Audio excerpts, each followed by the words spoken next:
Bagaimana caranya membedakan ambisi pribadi dengan semangat yang benar? Ambisi itu lahir dari dirimu sendiri. Ambisi itu adalah daya yang begitu kuat yang mendorong kamu padahal kamu nggak ngerti apa yang sedang kamu tuju.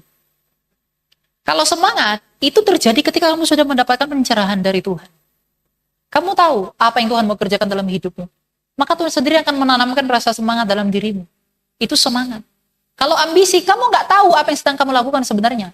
Kamu sedang mengejar sesuatu yang hanya untuk sesaat. Itu ambisi. Dalam sesi tanya jawab bersama Elia Miran, mengajak kita memahami pentingnya menjaga hati, karena dari hatilah terpancar seluruh kehidupan. Apakah yang mendorong langkah kita adalah kemuliaan Tuhan atau hanya keinginan pribadi? Sebelumnya kami mengucapkan terima kasih sekali lagi kepada Kak Elia yang telah melayani kita semua melalui pemberitaan firman Tuhan pada malam hari ini. Kiranya firman Tuhan yang sudah kita dengarkan bersama tidak hanya menjadi sesuatu yang kita dengar malam ini, tetapi sungguh-sungguh boleh kita renungkan bersama-sama dan menjadi bekal dalam menjalani kehidupan, apalagi terutama untuk kepada anak-anak muda di tempat ini ya Kak. Nah, kalau saya boleh merangkum sedikit melalui ayat yang sudah diberikan tadi ya, Roma 12 ayat 2 sampai 3. Malam ini kita kembali diingatkan bahwa sebagai orang percaya dan sebagai anak muda, kita tuh dipanggil untuk tidak menjadi serupa dengan dunia, melainkan membiarkan Tuhan untuk memperbarui cara berpikir kita agar kita dapat mengenal kehendak Allah yang baik, yang berkenan dan yang sempurna. Karena sebagai anak muda, karena kebetulan di sini aku juga anak muda, di sini aku baru berumur 20 tahun juga. Seringkali mungkin dari aku pun sering dihadapkan pada keinginan atau tantangan untuk mencari pengakuan, validasi, bahkan identitas dari apa sih yang sebenarnya aku mau untuk di dunia ini. Bahkan kayak aku tuh suka merasa terus harus mengejar sesuatu agar merasa cukup, merasa seperti produktif biar supaya merasa diterima oleh teman-teman di sini juga. Dan dari firman Tuhan yang telah disampaikan oleh Kak Elia, aku juga belajar bahwa yang seharusnya kita cari di dunia ini bukanlah pengakuan teman-teman dan jemaat yang dikasih Tuhan, melainkan kehendak Tuhan yang berguna dan baik bagi hidup kita. Dan mungkin kalau pengen jujur Kak pada diri kita sendiri, pergumulan yang tadi itu bukan hanya dialami oleh anak muda di luar sana. Mungkin di sini teman-teman juga mengalaminya. Mungkin jemaat yang sudah berumur mungkin dulu pas muda pernah merasakannya, atau mungkin sampai sekarang pun masih merasakan mencari validasi. Bahkan mungkin orang-orang yang sudah berumur pun mereka kadang masih belum tahu nih Kak identitas diri mereka tuh seperti apa. Nah, karena itu mari kita bersama-sama menggali firman Tuhan yang lebih dalam melalui sesi open discussion yang akan saya buka pada hari ini. Nah, namun sebelumnya saya ingin mengizinkan saya terlebih dahulu untuk memberikan pertanyaan sebagai pembuka diskusi kita pada hari ini. Aku mau nanya nih Kak Elia, untuk tema yang kita angkat itu kan judulnya adalah Made to Matter. How to make an impact in this world full of noise gitu kan. Mungkin di sini ada jemaat yang bertanya, dan ini mungkin saya juga bertanya, menurut Kak Elia tuh hal yang paling mendasar menurut Kakak, apa sih sebenarnya yang dimaksud dengan noise Kak? Karena mungkin orang-orang berpikir noise itu datang dari di luar kita, kayak misalkan media sosial, dari teman-teman, tuntutan dunia, lingkungan sekitar, mungkin dosa-dosa yang tidak terlihat gitu ya Kak. Nah, tapi kalau misalkan menurut Kak Alia sendiri, noise itu bisa digambarkan seperti apa sih Kak, dan contoh-contohnya? Ya, noise itu gak datang dari luar. Noise itu datang dari dalam. Amsal 4 ayat 23 mengatakan, jagalah hatimu dengan segala kewaspadaan, karena dari situlah hidupmu dipancarkan.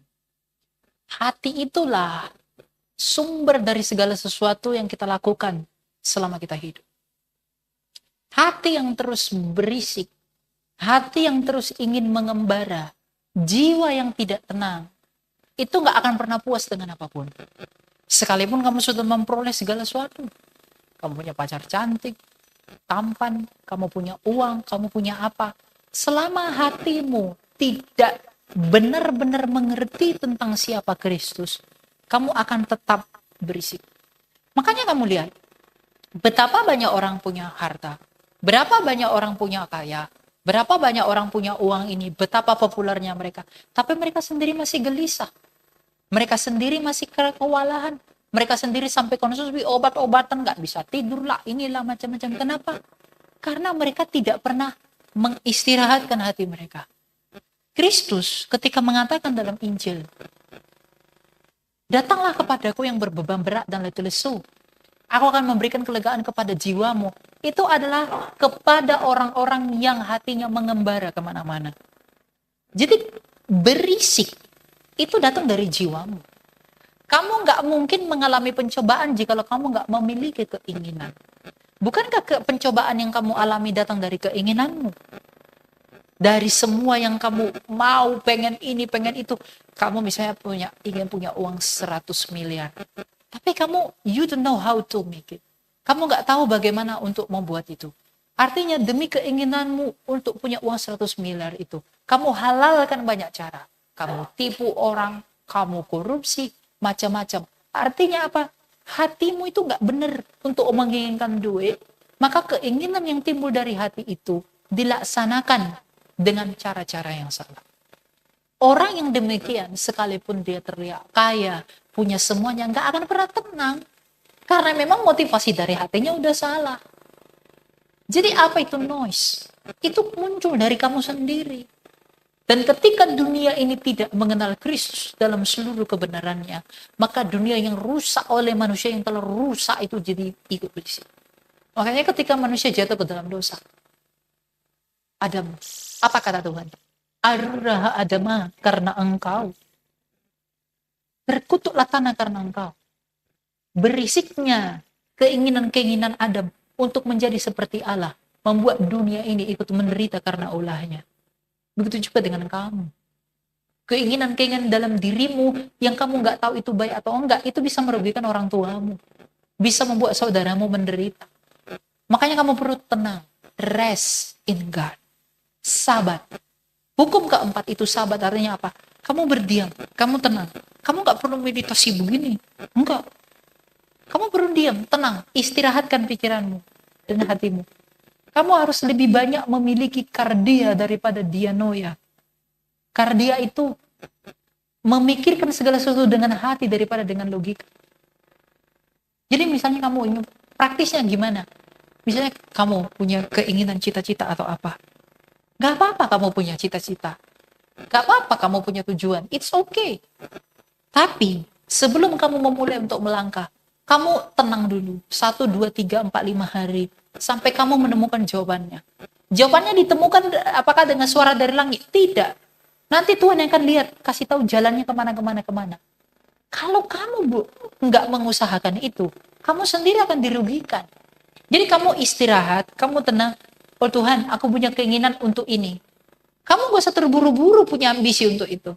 Kamu serahkan, jikalau ini baik, jadilah kehendakmu. Jikalau itu bukan kehendak Tuhan, Tuhan gak mungkin membiarkan kamu tetap tumpul di situ. Tuhan pasti buka jalan yang lain. Dan kalau kamu gak mengerti jalan yang lain itu, izinkan Tuhan membuat kamu mengerti jalan yang lain itu. Di hari berikutnya, di bulan berikutnya, Tuhan akan kasih tahu kepada kamu melalui orang lain, keadaan, kondisi, suasana, tentang jalan yang baru dia buka itu. Tuhan gak pernah loh putus asa untuk manusia. Tapi kita ini terlalu sombong. Kita ngerasa kita itu tahu apa yang baik bagi diri kita. Padahal kita nggak tahu apa-apa. Makanya istirahatkan jiwamu. Ya. Oke, terima kasih Kak Elia. Berarti intinya adalah sebagai anak muda di dunia ini kita jangan terlalu bergebu-gebu gitu ya Kak Yes. ya. Boleh punya ambisi teman-teman, tapi jangan lupa untuk take a rest for a moment supaya kita bisa mengenal diri kita juga lebih baik dan keinginan-keinginan apa yang baik dan yang benar. Betul, oke.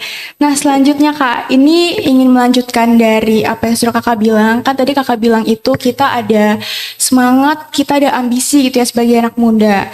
Nah tadi Kakak juga sempat mengatakan bahwa tanpa penguasaan diri, betul kan ya Kak? Semangat yang dimiliki anak muda, ambisi yang dimiliki oleh anak muda itu malah membawa kita semakin jauh dari Tuhan.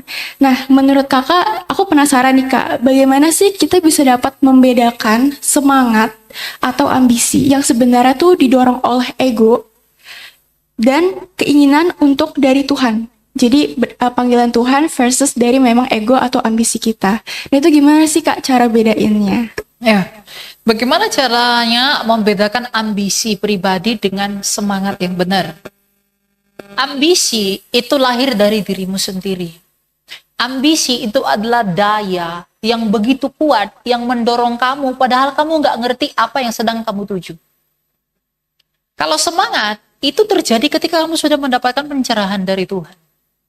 Kamu tahu apa yang Tuhan mau kerjakan dalam hidupmu. Maka Tuhan sendiri akan menanamkan rasa semangat dalam dirimu. Itu semangat. Kalau ambisi, kamu nggak tahu apa yang sedang kamu lakukan sebenarnya. Kamu sedang mengejar sesuatu yang hanya untuk sesaat. Itu ambisi. Makanya di dalam gereja saya, gereja ortodoks, koptik, kami nggak boleh berambisi. Nggak boleh. Karena apa? Itu merusak keselamatan. Ya. Punya cita-cita itu nggak sama dengan ambisi. Punya cita-cita itu artinya apa? Kita beristirahat dulu dengan Tuhan. Tuhan tahu nih, kita tahu nih arahnya kemana. Ketika kita sudah tahu arahnya bagaimana, Tuhan mau bawa kemana, oke kita jalan bersama dengan dia, meskipun kita nggak tahu hasil akhirnya bagaimana. Jadi semangat itu ketika kita sadar bahwa kita butuh Tuhan, itu semangat yang benar. Tapi kalau ambisi, kamu mengandalkan dirimu, kamu gak hidup dalam anugerah. Kamu amburadul atau apa ya? Sembarangan. Kamu jalan sendiri aja gitu. Tidak melibatkan Allah. Itu namanya berambisi. Dan ambisi itu artinya kamu ingin mendapatkan sesuatu yang hanya untuk kepentingan dirimu. Untuk kepentingan orang lain pun kamu tanpa melibatkan Allah, kamu nggak boleh loh. Tuhan, pokoknya Tuhan, aku harus kaya biar aku bisa tolong orang lain. Salah. Kalau Tuhan nggak izinkan kamu kaya gimana? Emang kamu pikir cuma kamu aja yang bisa tolong orang? Kamu pikir aku nggak bisa nolong orang? Kata Tuhan. Nah itu hatinya nggak murni kan? Nah itu terdengar baik tapi sombong. Itu terdengar mulia tapi nggak murni. Masa kamu harus nunggu kaya biar bisa tolong orang? Tuhan, pokoknya Tuhan, kasih aku rumah besar biar aku bisa menampung orang-orang. Lalu Tuhan mau bilang gini, kamu pikir aku nggak bisa menyediakan itu? Cek dulu hatimu, bener nggak untuk hal begitu? Nah, ketika kamu punya keinginan-keinginan seperti itu, kamu tanya dulu kepada Tuhan, apakah keinginanku ini murni?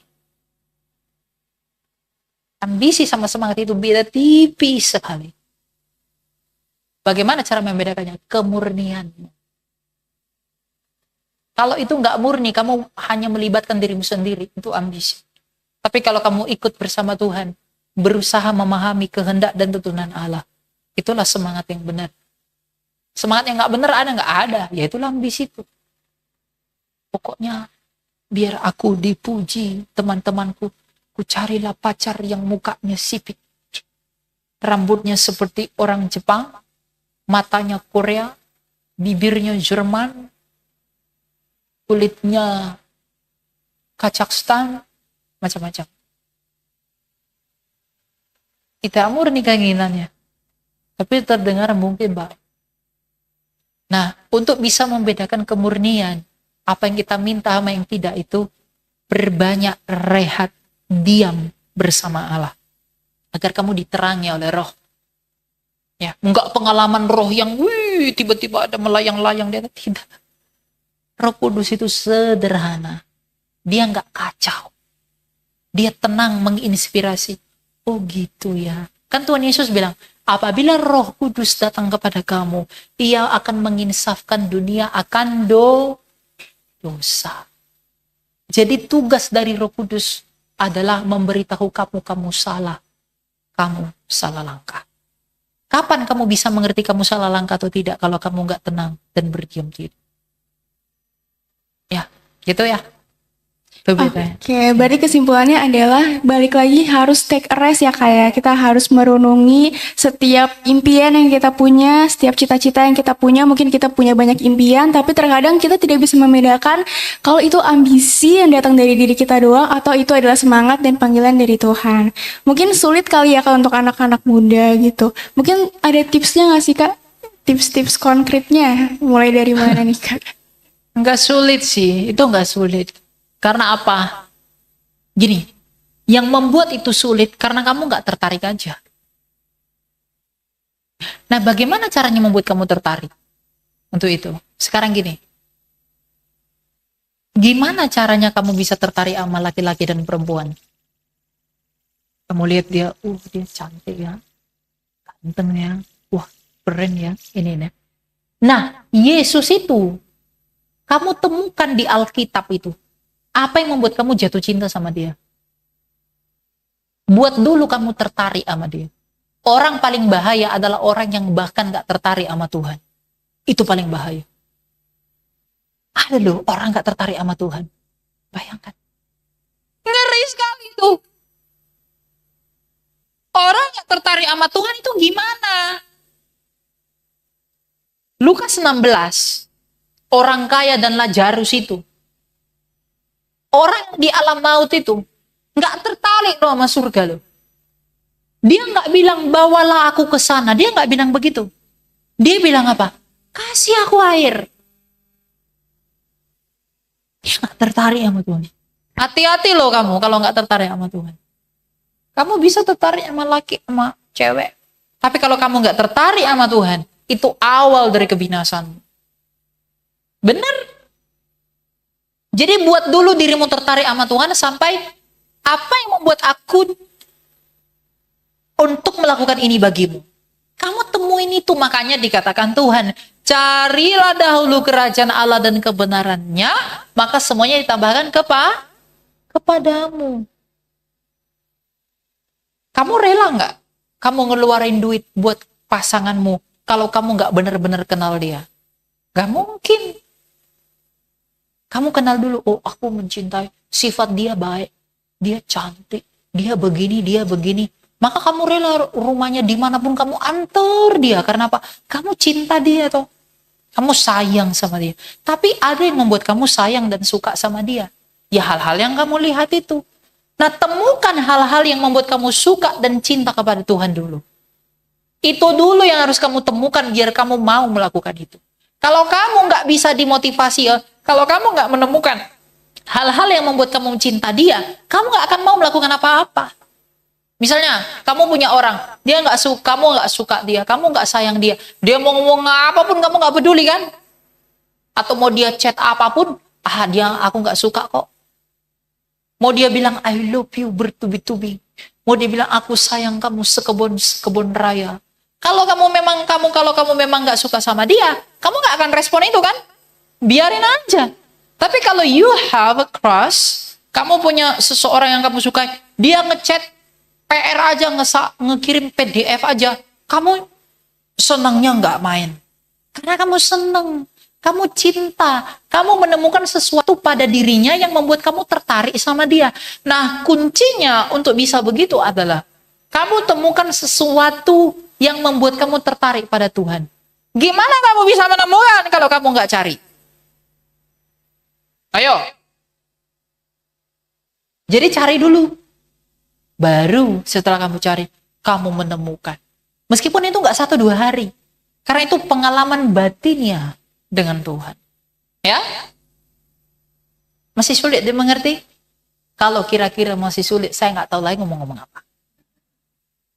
Ya, saya pikir itu nggak sulit. Maksudnya dimengerti nggak sulit, tapi untuk melakukannya pasti sulit. Pasti. Oh, saya juga ngalamin kesulitannya, apalagi dengan cobaan-cobaan macam-macam. Ya, tapi selama kamu mau, ada waktu menurut takaran Tuhan, kamu sudah pas, maka Tuhan akan tunjukkan yang lain-lain. Kalau kamu nggak memulai jalan, kamu nggak akan melihat step berikutnya. Makanya disitulah iman itu diperlukan. Ya. Oke, berarti kuncinya adalah kita harus mengenal Allah dulu, kita harus mencari tahu dulu Allah itu seperti apa, baru kita bisa tertarik seperti itu ya, kayak seperti kita tertarik kepada orang lain. Nah Kak, aku juga mau bertanya, tadi Kakak itu kan juga sempat membahas ya, mengenai bahwa gereja pada hari-hari ini tuh bisa banget dipenuhi oleh anak-anak muda. Tapi sebenarnya kalau kita dive insight lebih dalam lagi, ternyata banyak dari mereka yang hidup itu tidak sesuai dengan kebenaran Tuhan. Betul kan Kak? Nah, mungkin aku mau minta masukan dan saran bagaimana sih gereja pada zaman sekarang itu seharusnya membentuk serta mendampingi anak-anak muda supaya mereka itu nggak hanya hadir secara fisik tetapi juga mengalami pertumbuhan rohani yang nyata, gitu Kak. Ya, itu pertanyaan yang sangat sulit sebenarnya ya. Karena apa? Kalau jawabannya hanya sekedar begini, gereja harus membuat anak muda tertarik dengan Tuhan. Ya toh? Atau anak muda, gereja harus membuat anak muda tertarik dengan Tuhan, misalnya begitu. Nah, nanti gereja bisa diplesetin, nanti Yesus itu menjadi macam-macam. Yesus itu sebenarnya adalah koko-koko. Yesus itu sebenarnya adalah abang. Jadi kamu perlakuin Yesus kayak perlakuin orang. Itu bahaya. Papi ai. Yesus yang apa? Kayak di TikTok ada orang manggil Yesus, "Hey bro." Masa lo manggil Yesus bro? Tapi kan kedekatan. Kasih. Enggak gitu caranya. Murid Yesus yang makan minum sama Yesus saja nggak pernah manggil Yesus bro. Kamu siapa manggil dia bro? Ya kan? Itu kelihatan benar. Tapi bahaya sekali loh. Sulit. Inilah tantangan gereja. Jadi bagaimana? Ya saya juga nggak tahu karena saya nggak orang pastoral. Ya, tapi pada poinnya adalah gereja harus bergumul. Gereja harus punya beban membuat anak muda tertarik dengan Kristus. Dan anak muda itu sendiri harus mau mencari Kristus. Makanya di awal tadi saya katakan, anak muda dulu poinnya. Kamu mau dulu nggak cari Tuhan?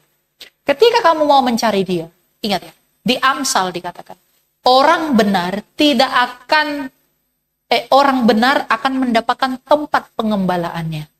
Kalau hatimu memang pure, kalau kamu memang tulus mencari Tuhan, Tuhan pasti tuntun kamu ke tempat di mana kebenaran itu ditemukan.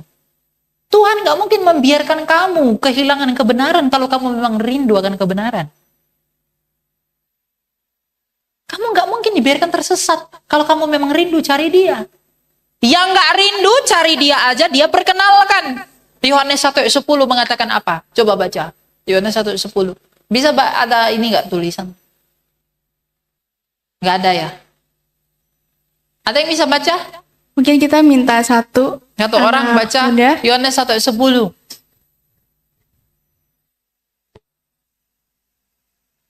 Berapa lama lagi? 2 tahun? 2 bulan?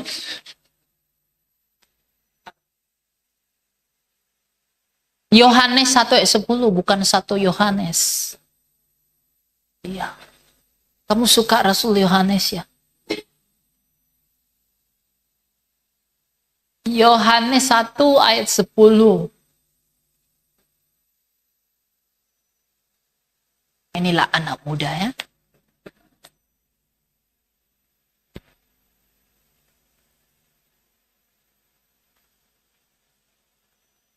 Injil Yohanes 1:10. Ada yang udah dapat? Ya, silakan.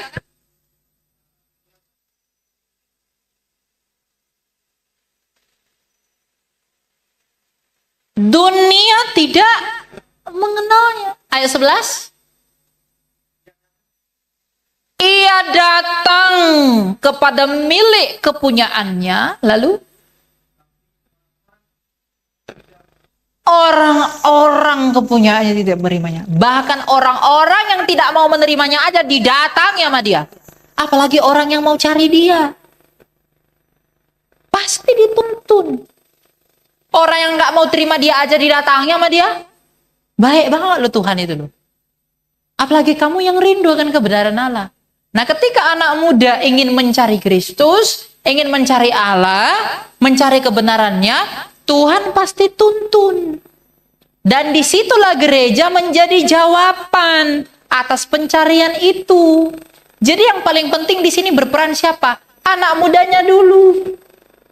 Anak mudanya oleh anugerah Tuhan memiliki kerinduan untuk mencari kebenaran Tuhan. Setelah itu gereja menjadi jawaban untuk memberitahu dan mengungkapkan seluruh kebenaran itu.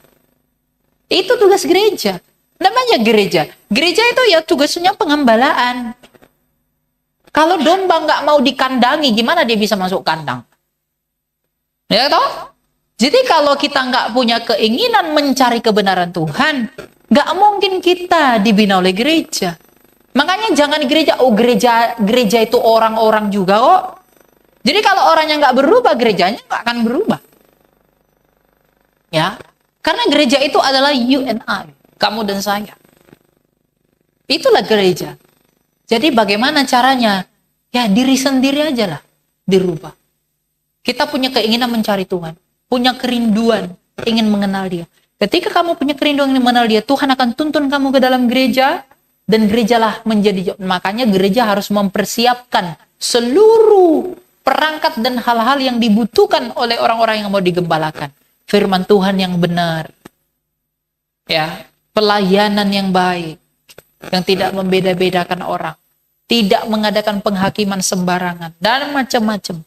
Itu yang perlu gereja berikan. Maka ketemu nih. Kalau hanya gereja, anak ininya nggak bisa. Ketika Tuhan panggil Petrus, "Oh, kamu menjala, saatnya kamu menjadi penjala manusia." Kalau Petrus bilang, "Nggak mau." Jadi murid nggak dia? Enggak. Tapi Tuhan panggil dia, "Kamu ikut aku." Petrus bilang, "Ikut." Nah, akhirnya ketemu toh. Jadi gereja memanggil kamu untuk ikut Tuhan, maka kamu juga harus punya keinginan untuk mau. Kalau kamu nggak punya keinginan, mau pakai toa sebesar apapun, kamu nggak bisa ikut kepada Tuhan. Ya? Jadi balik lagi ke diri kita lagi ya Kak ya. Iya, iya. Oke, betul. Oke, mungkin dari aku masih ada 2 pertanyaan lagi Kak. Nah tadi aku mendengar juga Kakak tuh sempat menjelaskan bahwa dosa itu sebenarnya adalah natur manusia.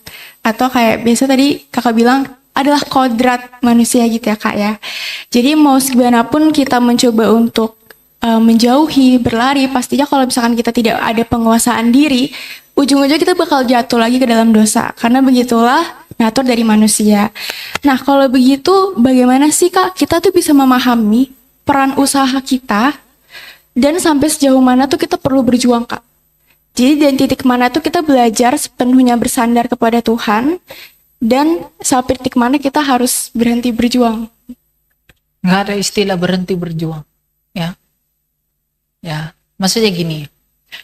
Kita sampai mana bisa berjuang? Kita berjuang untuk bukan keluar dari dosa, tapi kita berjuang untuk hidup dalam anugerah. Karena anugerah itulah yang akan memerdekakan kamu. Kamu nggak bisa melawan dosa sendirian tanpa anugerah Tuhan. Tapi kita perlu berjuang untuk menerima anugerah itu. Makanya dikatakan keselamatan itu anugerah, bukan hasil usahamu. Kata Tuhan kan? Itu bukan hasil, nggak ada orang yang bisa bertobat kalau Tuhan nggak tolong dia. Tapi masalahnya kita berjuang nggak untuk meminta anugerah itu. Kita berjuang nggak untuk hidup dalam anugerah itu. Makanya kamu lihat banyak keagamaan di dunia ini yang tidak mengenal Yesus, berusaha meninggalkan dosa, justru malah mereka hidup dalam dosa.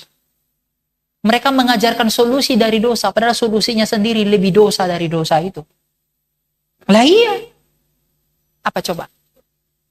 Misalnya, dunia ini sudah tidak mau dengan ketimpangan sosial. Ya kan? Marilah hidup biasa-biasa saja. Tapi hidupnya biasa-biasa saja, tapi di belakang ada lagi yang lain-lain. Artinya untuk mengobati dosa, dia pakai dosa yang kacau. Nggak bisa. Yang bisa menyelesaikan dosa hanyalah dia yang menaklukkan dosa. Siapa yang menaklukkan dosa? Yesus yang tak berdosa. Maka jawaban umat manusia itu hanya Yesus. Selama kita semua ini orang berdosa, kita nggak bisa menjadi jawaban untuk sesama pendosa. Jawaban dari orang berdosa itu ya Kristus yang dibutuhkan manusia yang tak berdosa itu. Dia menjadi the role model untuk manusia as human being. Dia menjadi role model manusia yang baik itu. Makanya dia rendah hati, dia nggak membalas, dia baik, dia lemah lembut, dia begini begitu.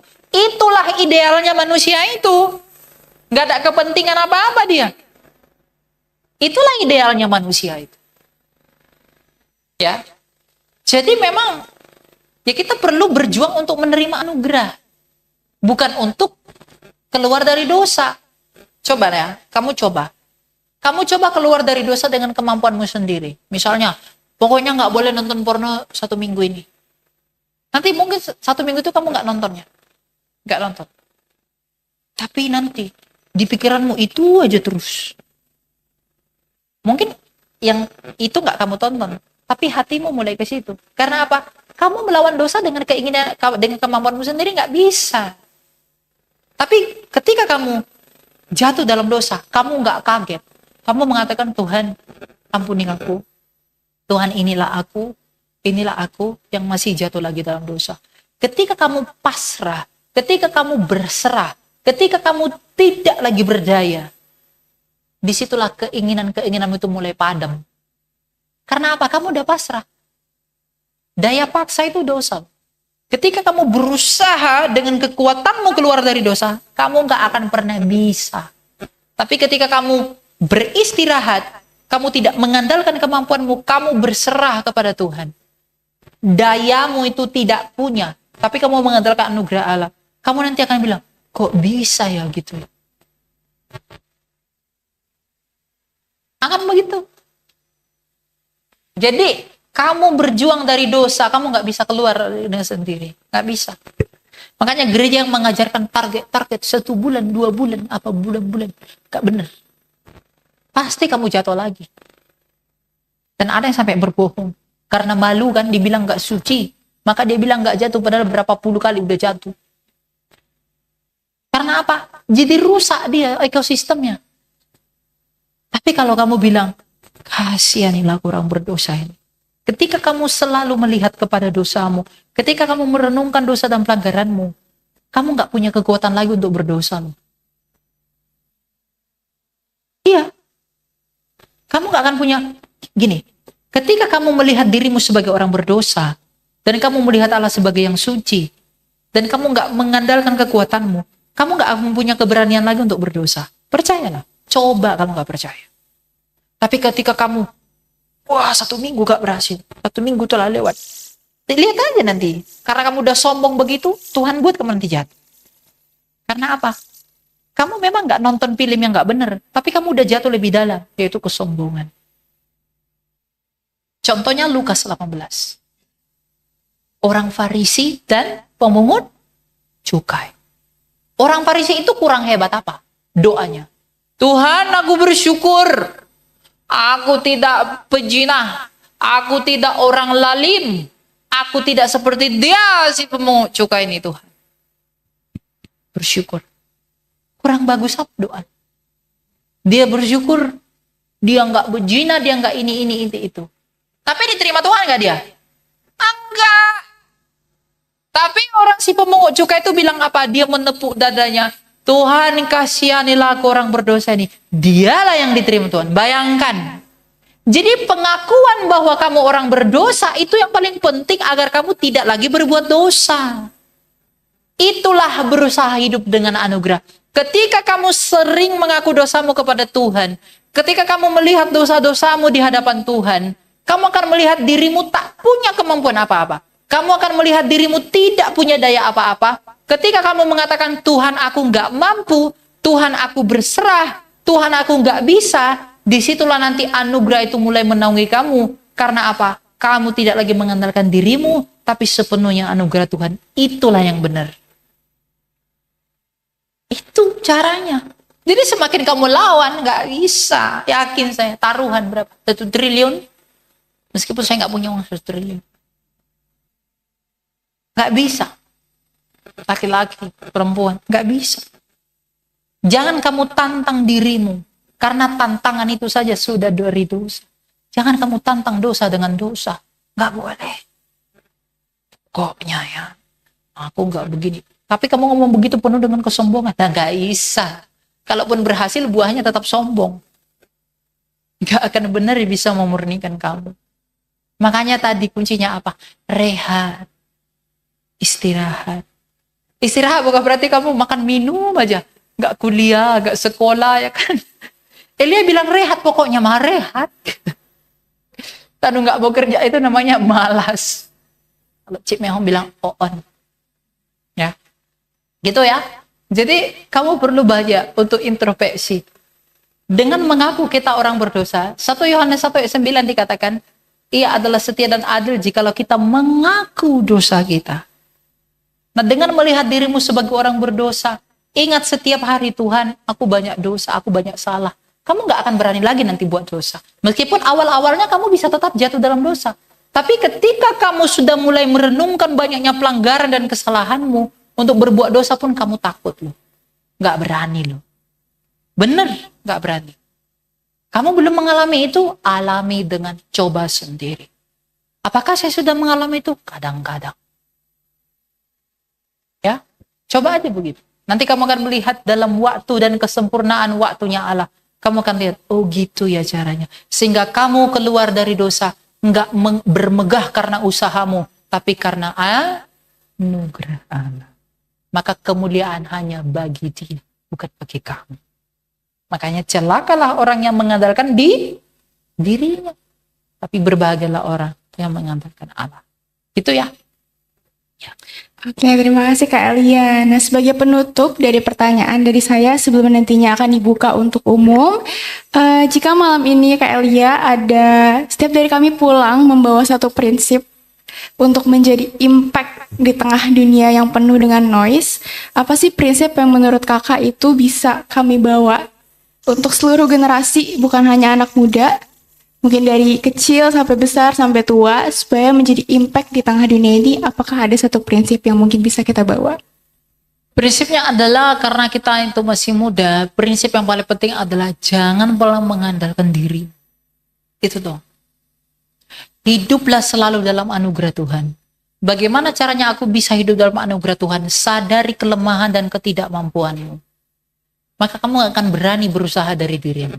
Tapi ketika kamu membaringkan dirimu dalam anugerah Tuhan, Tuhan sendiri akan gerakin kamu kemana. Kalau Madam Guyon menulis buku namanya Spiritual Torrent, itu kita seperti sesuatu yang dari torrent, dari air terjun. Kemana arus membawa kita, ikut aja. Maka kemana Tuhan membawa kita, kita ikut aja. Ya, jadi prinsip adalah hidup dalam anugerah. Jangan andalkan dirimu sendiri. Anak muda itu paling suka andalin dirinya sendiri. Merasa tahu, muda, kuat, mampu, dan punya kesempatan. Tuh ya. Jadi pulanglah dengan prinsip itu. Apapun yang mau kamu kerjakan, apapun yang kamu lakukan, jangan pernah andalkan dirimu sendiri.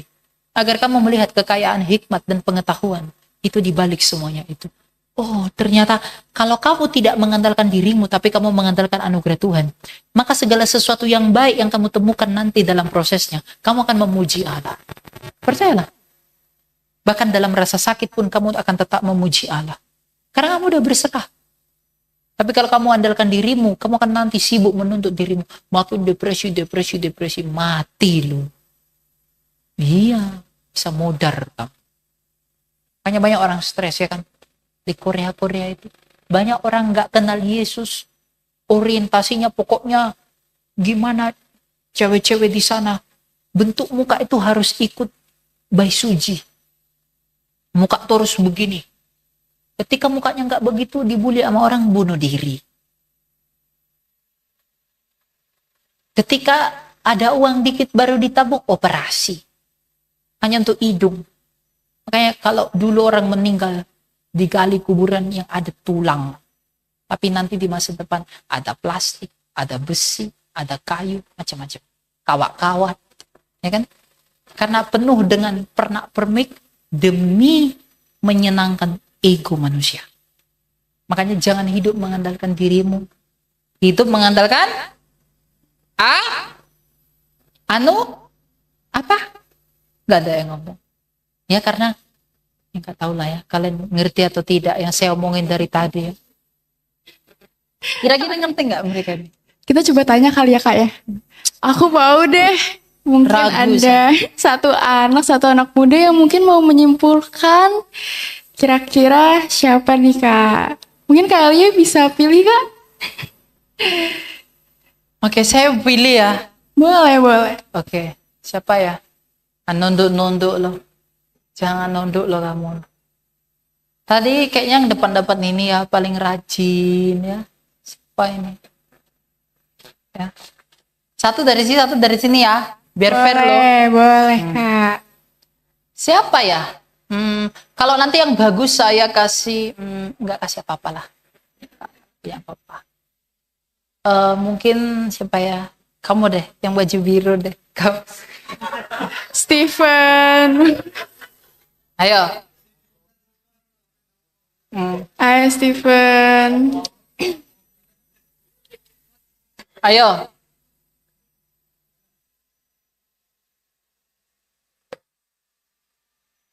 Apa aja lah, terserah kamu. Apa yang dipelajari hari ini?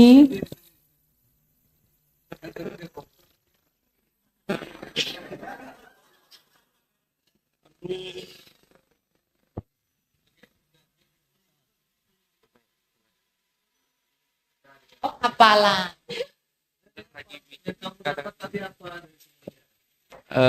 Kayak kita itu belajar mencintai diri sendiri dulu.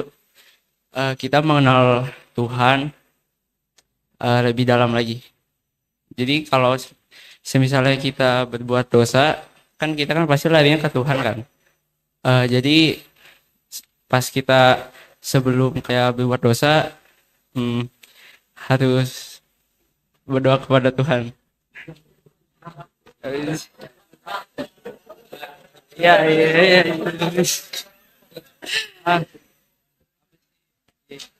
Sebelum berdosa doa sama Tuhan artinya tetap dosa gitu. Enggak, maksudnya apa ya kata-katanya? Sabar kata-katanya. Ayo apa? Berbuat dosa kudus. Enggak. Oke lah, tepuk tangan buat dia ya. Terima kasih, Steven. Dari sana mungkin yang mana ya? Yang nunduk loh yang saya tunjuk loh. Hati-hati. Yang Pakai baju warna apa nih, Kak? justru kamu mungkin yang ini di belakang kamu. Kamu Kamu? di belakang yang baju coklat yang WL tadi. Nah, kamu. Oh, Nah, iya kamu. Yuk, jadi satu laki satu perempuan. Siapa namanya? Eike. Kelly namanya. Dewi ya? Kelly. Ya. Halo Kelly, boleh berdiri, terus boleh menceritakan apa sih yang kamu pelajari hari ini, kesimpulannya apa? Singkat saja, nggak apa-apa. Kesimpulannya kan saya sering kadang berbuat dosa ya. Jadi kadang saya berdoa kepada Tuhan karena kalau kita berbuat dosa itu kan larinya ke Tuhan. Walaupun sebelum kita berdosa tuh kita sering berdoa. Jadi yang saya dapat walaupun saya sering berbuat dosa atau tidak, saya selalu larinya ke Tuhan gitu. Oke. Thank you. Terima Tepuk kasih tangan dong. Kelly. Udah. Ya mungkin masih begitu nggak apa-apa ya. Maksudnya itu udah bener loh. Memang kalau kita tadi kalau sebelum berdosa lari dulu kepada Tuhan. Tapi dosanya jangan jadi. Ya. Kalau bisa jadi. Tapi kalau udah jatuh pun tetap harus datang kepada Tuhan. Karena Tuhan tidak pernah putus asa untuk ya. Oke, terima kasih banyak Kak Elia atas setiap jawaban dan wawasan yang dibagikan kepada kita semua. Nah, mungkin sekarang saya ingin mengundang dan buka kesempatan bagi teman-teman dan jemaat yang mungkin ingin bertanya. Boleh nanti langsung angkat tangan, nanti juga akan langsung Kak Elia jawab. Mungkin ada teman-teman yang ingin bertanya? Boleh? Oh, boleh. Boleh perkenalkan, boleh berdiri dan perkenalkan namanya siapa dan pertanyaan apa yang ingin diajukan. Selamat malam, saya Vince. Saya ingin mengajukan pertanyaan untuk Kakak Elia. Nah, ini kan dengan mengenai materi how to make an impact in a world full of noise kan. Nah, jadi yang saya ingin tanya yaitu in a world full of noise, apakah kita bisa mengubah noise itu menjadi voice kita sendiri, yaitu suara kita untuk mengimpact dunia kah? untuk mengimpact dunia dengan positif, misalnya kayak pokoknya untuk impact dunia dengan kayak Kristus gitu, menegakkan dunia dengan Kristus. Apakah bisa menggunakan word of full of noise? Mau diulang nggak? Oke ya, saya juga kecepatan. Oke. Nah, jadi iya, oke. In a world full of noise kan. Nah, yang saya ingin tanyakan, apakah kita bisa menggunakan noise tersebut itu untuk menjadi voice kita, yaitu suara kita untuk membuat impact dengan dunia? Noise of wisdom atau noise of this world. Noise of this world. Oh, nggak bisa dong. Kan noise of this world itu nggak bagus.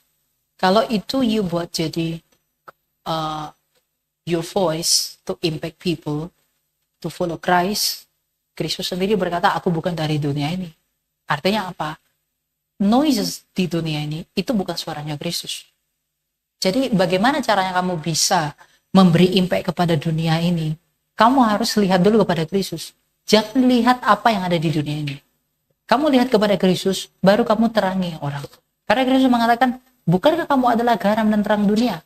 Bukankah orang menyalakan lampu tidak diletakkan di bawah gantang, tapi untuk menjadi terang di atas gunung?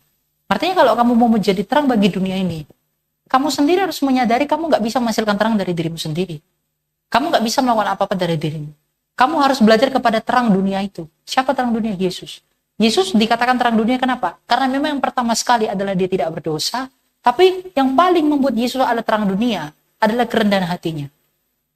Bagaimana cara kamu menerangi dunia itu? Kamu harus rendah hati. Ya, karena Kristus itu rendah hati. Inti dari semua keberhasilan hidup rohani adalah kerendahan hati. Itu inti. Makanya Kristus itu adalah pribadi yang rendah hati. Jadi bagaimana kamu bisa menerangi, menyuarakan suara Tuhan? Kamu harus rendah hati. Bagaimana caranya kamu bisa menyuarakan kerendahan hati? Kamu harus sadarkan manusia akan dosa. Itu yang paling penting. Cara membuat Roh Kudus menyadarkan saya untuk rendah hati. Roh Kudus itu kasih tahu dulu kejahatan saya apa. Dosa-dosa saya apa. Be honest. Kamu perlu jujur. Tapi sebelum kamu spread the humility to people, kamu perlu untuk memilikinya dulu. You have to own in yourself. Kamu harus memiliki itu inside you. Kamu harus punya kerendahan hati itu dalam dirimu dulu. Jadi menjadi garam dunia itu enggak menjadi spektakuler, tidak. Tapi kamu jadi rendah hati. Itu poinnya. Tapi bagaimana caranya rendah hati? Kamu sadar dosa-dosamu. Dan ketika kamu sadar dosa-dosamu, kamu kasih tahu seluruh dunia ini bahwa kamu juga harus sadar akan dosa-dosamu. Agar dunia ini tahu diri. Rendah hati itu tahu diri. Agar dunia ini tahu diri bahwa sakit, rusak, binasa, dan akan mati. Maka kita butuh seseorang yang akan menolong kita. Itulah cara kamu menyampaikan menjadi garam dan terang dunia. Dengan demikian kamu memiliki impact. Impact bukan untuk memuliakan kamu, tapi untuk memuliakan Kristus yang kamu sendiri telah permuliakan melalui cara hidup. Gitu ya. Jadi berusaha untuk rendah hati. Makanya saya katakan, nggak perlu punya keinginan ini itu. You punya keinginan untuk spektakuler, atau lu punya kesaksian, pokoknya saya. Firman Tuhan, saya loh, itu kamu udah gagal. Kalau semua kesaksian hidupmu kamu letakkan bagi kamu, tidak bagi kemuliaan Allah, kamu udah jatuh lebih parah malah. Makanya Paulus mengakui dulu dirinya orang berdosa, maka Allah dipermuliakan dalam segala sesuatu yang Paulus lakukan. Dengan demikian dia menjadi terang kan? Hari ini Paulus menerangi saya dengan seluruh kesaksian hidupnya. Siapa yang gak diterangi oleh kesaksian hidup? Paulus. Semua orang diterangi. Tapi bagaimana cara Paulus menerangi kita? Dengan mengakui bahwa dia adalah orang berdosa, tapi pada saat yang sama, ketika dia mengaku dia orang berdosa, tapi dia dipakai Tuhan luar biasa, menjadi penginjil terbesar di sepanjang sejarah umat manusia in all of history of the mankind. Dia adalah penginjil yang paling besar di seluruh dunia. Makanya dikatakan Paulus sang penginjil yang paling besar, itu Paulus. Ya kan? Tapi dia tidak memuliakan dirinya kan? Artinya setiap orang yang dengar kesaksian Paulus memuliakan Allah. Dengan begitu dia memiliki dampak, impact yang full of wisdom and full of heart and joy dalam hati. Oke Kak. Ya. Apakah sudah mengerti, Vince? Paham? Ya, sudah sih Kak. Apa kira-kira? Tunggu, saya ada kayak mau tanya lagi tapi kayak saya agak lupa gitu. Nggak apa-apa, nggak apa-apa. Iya. Saya tunggu sampai ingat. Oh ya, nah. Jadi kan ini tadi yang saya bilang kan noise of the world kan. Nah, yang tadi Kakak Elia katakan, yang tadi Kakak Elia sampaikan itu noise kan itu yang dari pertanyaan nomor 1 ya dari Kakak ini. Nomor 1 kan jawaban nomor 1 kan itu kan. Kakak Elia kan menerangkan bahwa noise itu datang dari diri kita. Nah, untuk membedakan kayak noise itu kan bisa kadang kan kayak suara Kristus tuh kayak tadi itu ya, kalau ini personal experience ya. Noise itu kayak menenggelamkan suara itu suara Roh Kudus. Nah, bagaimana saya untuk kayak memilah noise dengan suara Roh Kudus? Suara Roh Kudus itu selalu akan membawa kamu kepada dosa-dosamu. Roh Kudus itu akan selalu membuat kamu sadar bahwa kamu adalah orang yang perlu ditolong. Itu tujuan Roh Kudus. Makanya kenapa Tuhan Yesus bilang kalau kamu menghujat Roh Kudus kamu nggak diampuni. Kenapa? Kalau orang nggak penuh Roh Kudus nggak mungkin dia bisa terima Yesus. Dan bagaimana caranya Roh Kudus membuat orang menerima Yesus? Dengan menyadarkan dia akan dosanya. Maka dia butuh pengampunan dosa dari Tuhan Yesus itu. Jadi bagaimana cara kamu membedakan suara noise dan suara Roh Kudus? Suara Roh Kudus itu selalu ingin menyadarkan kamu akan dosamu. Membuat kamu berduka dalam suka. Aneh ya, bisa berduka dalam suka. Berduka artinya apa? Seperti kita datang kepada dokter. Penyakit kita nggak ketahuan. Tapi ketika ketahuan, kita duka. Aduh sakitku parah ya. Tapi pada saat yang sama kita senang karena ketahuan penyakitnya. Untuk bisa disembuhkan. Begitu juga ketika ikut Tuhan dari Roh Kudus. Roh Kudus itu akan terangi kita. Kamu tuh orang berdosa. Begini. Bukan menuduh. Tapi dia menerangi kita. Maka nanti hasilnya adalah damai sejahtera bagi kamu. Itu hasil akhirnya. Jadi cara membedakan noises dengan suara Roh Kudus adalah Roh Kudus akan menerangi kamu tentang siapa dirimu. Dan itu akan memberikan kamu damai sejahtera. Dan itu akan memberikan kamu kekuatan untuk melangkah lebih baik lagi. Tapi kalau noises itu bisa menuntut kamu. Roh Kudus itu nggak menuntut loh. Roh Kudus itu menerangi dan memampukan. Roh Kudus itu nggak mau mendakwa. Karena kuasa penghakiman itu nanti disampaikan oleh Yesus dalam penghakiman terakhir. Itu, ya. Jadi kamu bisa bedakan bagaimana ini suara Roh Kudus. Roh Kudus itu selalu tenang. Dia mengurapi, dia membimbing, dia mengikuti, dia menopang. Ketika kamu mau ke bawah, dia topang. Ketika kamu ingin dapat wisdom, dia anoint you. Ketika kamu ingin melangkah, dia lead kamu. Ketika kamu ingin pergi kemanapun, dia selalu follow you dari belakang. Itu cara mengelilingi kamu sebagai seorang ibu. Kamu bisa membedakan dengan noise dari dunia ini. Ya, karena Roh Kudus itu hanya mau satu, kamu humble, rendah hati. Rendah hati itu nggak cuma ngomong-ngomong merendah, no. Banyak orang ngomong merendah untuk meninggikan diri loh. Merendahkan diri atas sadar dosa-dosanya apa. Orang yang semakin sadar dosa-dosanya apa, nggak akan berani menatap ke langit. Percaya? Makanya pemungut cukai itu menengadah ke atas pun dia nggak berani. Tapi sekarang coba kamu lihat banyak orang terlalu pede begini. Tapi dia nggak tahu dia buka tangan untuk apa dan bagi apa. Nggak salah sih begitu. Tapi yang paling penting kamu udah peroleh belum? Kalau belum jangan. Untuk begini-begini dilihat orang buat apa? Ya, itu ya. Saya mau bertanya satu lagi ya. Boleh kan gini, gak habis waktu kan gini. Gak apa-apa. Oke, Satu lagi tidak satu dari satu lagi. Gak apa-apa. ya, saya lagi excited aja gitu. Saya kan itu kan.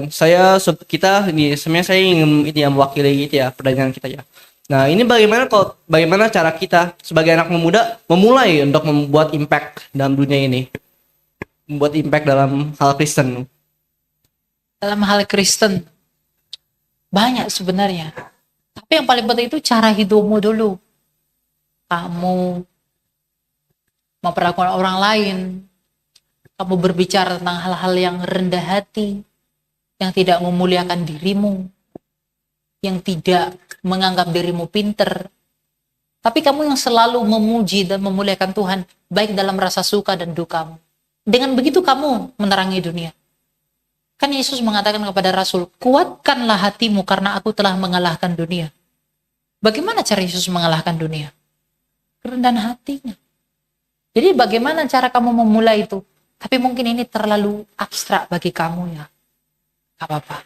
Tapi caranya, langkah praktisnya adalah, bagaimana cara kamu menjadi garam terang dunia? Ya kamu jadi anak yang baik.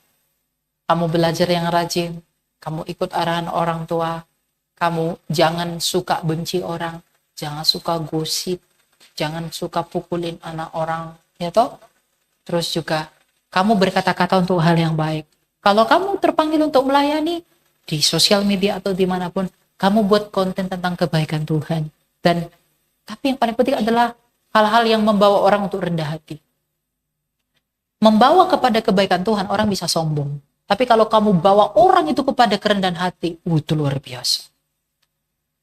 Itu, ya. Jadi caranya, kamu bisa lakuin apa aja. Nah, saya nggak bisa kasih tahu kamu caranya apa aja. Karena Tuhan yang tahu kamu potensinya apa, seperti apa. Maka kuncinya kamu banyak doa sama Tuhan, beristirahat dalam Tuhan, agar kamu nanti Tuhan kasih beban dalam hatimu, Tuhan mau bawa kamu kemana. Itu nggak hari ini. Mungkin 1 tahun, 2 tahun, 3 tahun, 5 bulan, 2 bulan. Yang pasti nggak besok. Ya, kamu akan tahu itu nanti kemana. Yang paling penting kamu tulus dulu untuk cari dan kenal dia.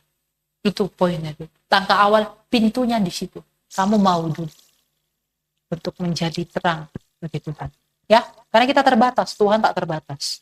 Kita nggak tahu apa-apa di dunia ini. Tapi Tuhan bisa bawa kamu kepada tempat yang kamu nggak pernah bayangkan. Saya nggak pernah bayangkan begini loh, dari kecil. Saya nggak pernah bayangkan menjadi seorang apologet, diundang gereja. Itu sama sekali nggak pernah terlintas di pikiran saya. Sedikit pun. Tapi Tuhan bawa saya kepada apa yang saya tidak pernah pikirkan. Nah, kamu pikirin apa hari ini? Mungkin Tuhan akan bawa kamu kepada apa yang nggak pernah kamu pikirkan. Oleh karena itu, persiapkan dirimu, karena hatimu bagi panggilan dari Allah, menjadi garam dan terang dunia. Sekali lagi, jangan andalkan dirimu, andalkan anugerah Tuhan. Itu, ya. Ya, Kak. Ya. Terima kasih ya Kak. Maaf ya, Terima kalau, kasih. maaf ya kalau saya baik penilaian.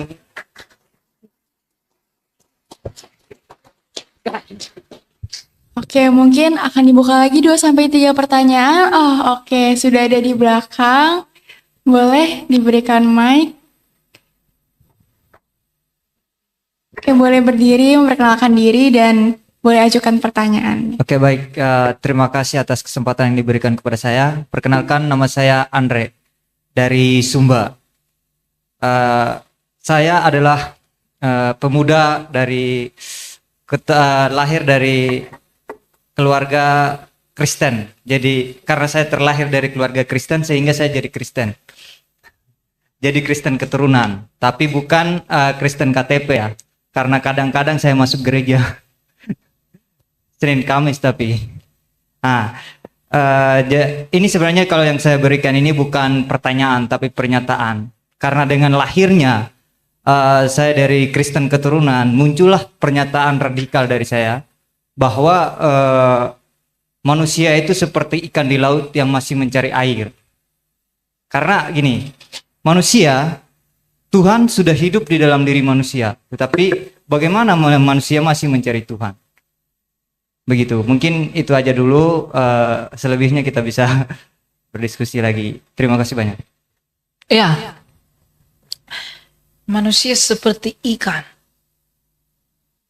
masih mencari air, dan manusia mencari Tuhan sedangkan Tuhan ada dalam dirinya. Ya, itu benar.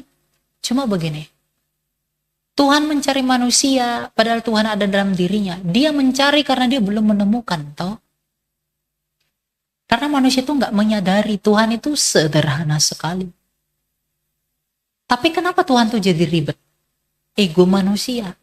Tuhan tuh diidealkan dengan cara-cara demikian. Sekalipun Kristus telah mewahyukan seluruh dan segala sesuatu yang kita perlukan bagi keselamatan kita, Kita banyak menambah-nambahi dan mengurang-ngurangi karena kita penuh dengan ketidakmurnian. Tapi kalau kita apa adanya di hadapan Allah, kita pasti di dalam Dia. Kita menemukan Dia dalam kesederhanaannya. Karena memang kita diberi cakrawala memberitakan tanah yang indah. Semua memberitakan tentang Tuhan. Tapi karena kompleksnya kehidupan manusia, ya kita juga perlu mencari Dia dalam pencariannya. Tuhanlah yang mencari kita terlebih dahulu. Dia datang ke dunia ini mencari kita, menyatakan segala sesuatu. Dia meninggalkan banyak hal, maka kita ada dalam anugerahnya itu. Ya. Dan nggak sesederhana dalam artian Tuhan ada dalam diri kita, maka kita masih mencari Tuhan. Ya, kalau orang benar-benar menyadarinya.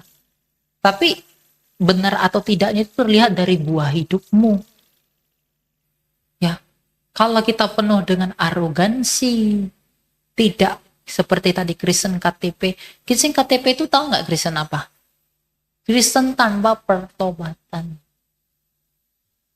Tidak mau merubah dirinya, tidak mau mengkoreksi dirinya, tidak mau merefleksikan segala sesuatu yang berasal dari Tuhan. Ya.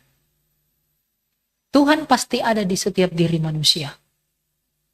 Tetapi belum tentu manusia itu mau mengandalkan apa yang di dalam dirinya itu.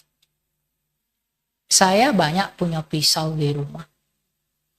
Tapi belum tentu kepunyaan yang saya punya itu saya andalkan. Manusia yang memang punya Tuhan. Dan manusia bisa hidup. Tuhan bisa ada dalam diri manusia. Tapi belum tentu manusia itu sendiri mengandalkan yang hidup di dalam dia. Dan hidup bagi dia yang ada dalam dirinya.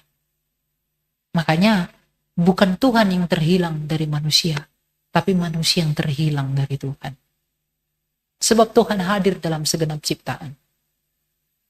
Kemuliaan Allah itu meliputi segala sesuatu. Tapi dosa-dosa kita membuat kita tidak menyadari Dia. Itulah kesombongan manusia.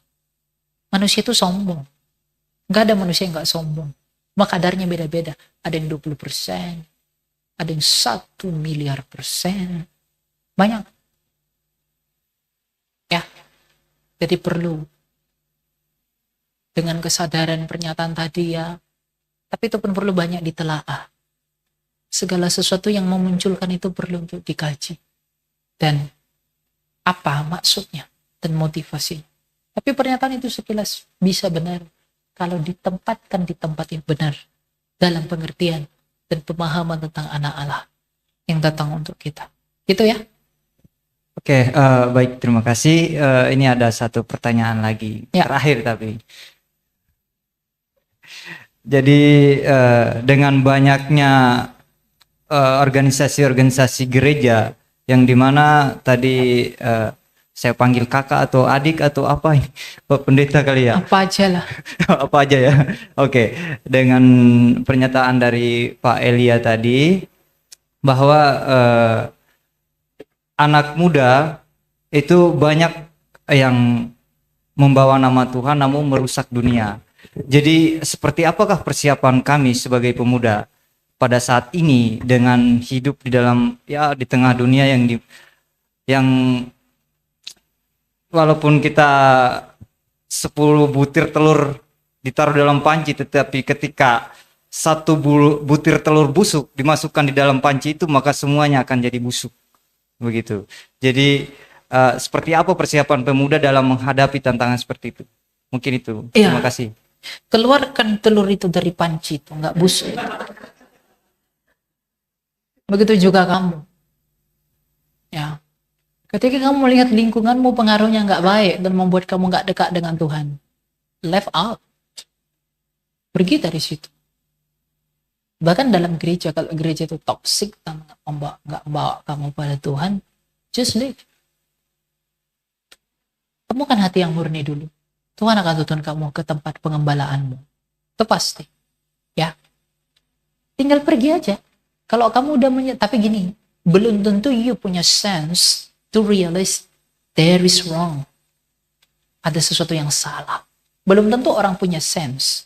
Belum tentu orang bisa punya penciuman ini salah atau tidak salah. Belum tentu. Tapi ketika kamu sudah punya kemampuan untuk bisa melihat itu dalam kemurnianmu, bukan dalam ketidakmurnianmu. Dalam kemurnianmu melihat ada yang baik, ada yang benar, ada yang salah atau tidak. Kamu just live out. Ketika kamu mohon anugerah Tuhan, Tuhan pasti tuntun. Ya, di tengah dunia yang busuk-busuk ini, kamu perlu untuk pergi dan keluar. Kemana aku keluar? Ya. Kalau dulu di zamannya para bapak gereja dan para rasul di abad kedua sampai ketiga, mereka ke padang gurun. Makanya ada bapak padang gurun. Seperti Makarius the Great, Anthony the Great. Mereka orang-orang padang gurun. Karena apa? Mereka nggak tahan dengan dunia yang jahat. Mereka pergi dari dunia ini. Lalu apakah kita pergi ke gurun? Ada yang mau ke gurun? Gak ada gurun di sini. Kemana kita pergi? Ya, mengasingkan diri dari dunia bukan berarti pergi secara jasmania, tapi hatimu. Dimanapun kamu tinggal, kalau hatimu kamu jaga, tetap memandang kepada Dia, kamu gak akan tercemar kok pakaianmu. Pakaianmu yang putih itu gak akan tercemar kalau hatimu tetap kamu pelihara bagi Dia. Dan jangan andalkan dirimu, sekali lagi, jangan andalkan dirimu untuk bisa bertahan. Kamu harus andalkan anugerah Tuhan. Lagian Tuhan tahu kok keadaan lingkunganmu seperti apa. Maka selama kamu menyadari itu bagus. Tapi jangan lupa meminta pertolongan Dia agar kamu tetap dikuduskan. Arti dikuduskan itu bukan kamu dibuat spesial, tidak. Dikuduskan itu artinya kamu dipisahkan dari yang gak benar. Jadi caranya bagaimana? Andalkan dan selalu memandang kepada Kristus. Mungkin kamu dari Sumba, kamu Sumbanya di mana? Sumba Barat Daya di bagian Kodi. Kodi ya? Ya. Saya pernah ke Kodi loh. Saya nggak ketemu kamu. Saya udah di sini mungkin. Tahun berapa kamu ke sini? Dari tahun 2020 bulan 11 tanggal 25. 2020. Oh, saya ke Kodi 2023. Oh, pantasan. Di Kodi itu pantai bagus, ada air terjun. Tapi yang banyak mirip-mirip kayak dia langsung dekat apa? Waikabubak ya. Iya, Kabobak itu Sumba Barat. Bener kan? Nah, jadi memang ya kuncinya itu, kamu tetap memandang kepada Dia. Sekalipun lingkunganmu cemar, kamu tak memandang, jangan kamu ikut ngeblend. Kalau kamu ikut ngeblend, gini loh, cairan yang kental, ketika kamu merah, kamu cairan putih, tik, kalau itu nggak diaduk, kamu akan tetap begitu. Jadi kalau kamu punya dunia yang kamu lihat nih rusak atau apa, kamu jangan ikut ngeblend dengan mereka. Mereka berpusing. Kamu diam aja. Gitu. Nah makanya tadi kembali lagi ke awal. Kamu belajar untuk menguasai di keadaan yang jauh. Kalian ini ya, ngeri. Gitu ya. Oke, terima kasih banyak. Mungkin sedikit penyampaian dari saya. Ini selama ini saya sering nonton Pak Pendeta itu dari. Saya bukan pendeta. Oh, saya panggilnya apa ini? Elia aja. Oke. Kamu umur berapa? Aduh, saya jelas lebih tua dari. Pasti kalau betul panggil Elia aja. Saya bukan pendeta, saya bukan pastor. Jadi kalau ada gereja yang buat saya pastor pendeta tuh saya marahin. Karena saya bukan pastor. Ya. Tulis nama aja, nggak usah tambah-tambahin. Kalau Evi oke lah, masih bisa ya so-so lah. Oke, jadi ya? saya panggilnya Elia aja ya. Elia aja. Ya, kalau nggak ada depannya itu kayak nggak enak gitu sebutnya Elia doang. Apa? Jadi saya sering menonton Evelia ini dari TikTok, Facebook, dan saya pernah nonton pas live bareng sama Edis TV kalau nggak salah. Nah, dan juga ada beberapa live itu yang lagi argumentasi dengan kubu sebelah. Saya tidak sebut merek ya, tapi saya bilang kubu sebelah. Jadi sebelah RT berapa dulu? Kamu ini pokoknya di sebelah kita lah. Yang artinya bukan satu golongan dengan kita. Begitu aja. Jadi dengan Evelia dalam menghadapi setiap boleh bilang pernyataan-pernyataan radikal seperti itu, apa yang pertama muncul dari pikiran Evelia untuk menanggapi dari kritikan dan juga bahkan yang saya lihat itu ada cacian dan makian. Ini mohon maaf saya ini karena saya sempat membaca, tapi saya tidak selalu membaca sih, tapi saya ada sedikit. Kadang kalau saya lihat, duh Tuhan Yesus gitu, saya tutup mata juga karena terlalu pedas buat saya. Mungkin itu sih. Terima kasih. Yang kamu tanya apa? Tanggapan dan juga apa yang muncul pertama dari pikiran Evelia dalam menghadapi setiap kubu-kubu sebelah itu. Karena Ya pasti mereka kalau menghadapi ya hadapi aja. Mereka ngomong apa ya udah gitu. Gini, ketika orang memfitnah kamu, menghina kamu atau bahkan memaki, mencaci, menghujat, ngedoxing kamu, udah nggak apa-apa, terima aja. Ya lagi, you have no impact to me. Aku nggak hidup minta makan dari kamu, ngapain aku mikirin kamu. Saya punya prinsip begitu. Meskipun terkesan arogan, tapi itu menolong saya. Artinya apa? Saya nggak peduli kamu ngomong apa sama saya.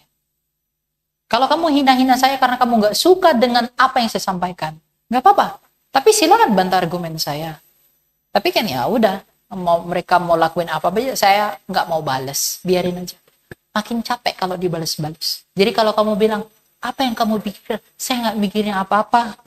Jujur aja, ya orang bilang ini itu macam-macam lah. Dulu saya awal-awal muncul itu, saya dilaporin nama lembaga-lembaga, saya pindah-pindah tempat macam-macam, saya harus terbang sana terbang sini. Wah itu menyiksa saya loh. Dalam usia saya 19 tahun waktu itu menyiksa sekali. Tapi ya nggak apa-apa. Karena apa? Itu pemurnian dari Tuhan. Waktu itu saya belum terlalu mengerti. Tapi hari ini saya mengerti. Dan saya bersyukur untuk semua itu. Jadi apa yang saya pikirkan, hari ini kalau kamu tanya dengan semuanya itu, saya berterima kasih kepada Tuhan. Apa yang terjadi itu membuktikan kebenaran sabda Tuhan. Benar loh. Kalau orang itu akan benci kamu kalau kamu memberitakan Yesus, sekalipun kebencian mereka itu timbul dari kesalahan saya. Mungkin dalam bertutur kata, dalam bersikap, dalam menyampaikan sesuatu. Mungkin. Dan memang ya. Tapi ya nggak apa-apa. Tuhan juga memaklumi itu dan menolong itu untuk bisa tetap diperbaiki dalam keadaan-keadaan berikutnya. Ya. Jadi satu kata mewakili itu semua adalah berterima kasih aja sama Tuhan untuk semua itu. Oke, terima kasih banyak. Ya, thank you. Ini aja sih.